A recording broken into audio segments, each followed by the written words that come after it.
Today's Old Testament reading is Zechariah 8, verses 1 through 17. The word of the Lord of hosts came to me, saying, Thus says the Lord of hosts, I am zealous for Zion with great zeal, and I am zealous for her with great wrath. Thus says the Lord, I will return to Zion and will dwell in the midst of Jerusalem.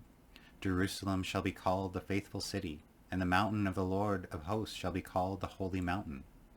Thus says the Lord of hosts, Old men and old women shall again sit in the streets of Jerusalem, each with staff in hand because of their great age. And the streets of the city shall be full of boys and girls playing in its streets.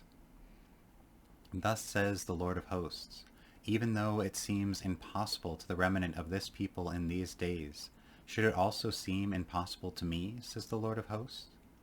Thus says the Lord of hosts, I will save my people from the east country and from the west country, and I will bring them to live in Jerusalem. They shall be my people, and I will be their God, in faithfulness and in righteousness. Thus says the Lord of hosts, Let your hands be strong, you who have recently been hearing these words from the mouths of the prophets who were present when the foundation was laid for the rebuilding of the temple, the house of the Lord of hosts. For before those days there were no wages for people or for animals, nor was there any safety from the foe for those who went out or came in. And I set them all against one another.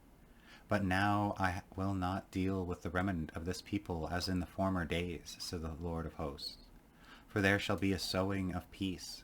The vine shall yield its fruit, the ground shall give its produce, and the skies shall give their dew. And I will cause the remnant of this people to possess all these things. Just as you have been a cursing among the nations, O house of Judah and house of Israel, so I will save you, and you shall be a blessing. Do not be afraid, but let your hands be strong. For thus says the Lord of hosts, just as I proposed to bring disaster upon you when your ancestors provoked me to wrath, and I did not relent, says the Lord of hosts, so again I have proposed in these days to do good to Jerusalem and to the house of Judah. Do not be afraid. These are the things that you shall do. Speak the truth to one another. Render in your gates judgments that are true, and make for peace. Do not devise evil in your hearts against one another, and love no false oath. For all these are things that I hate, says the Lord. Have a wonderful day, and God bless.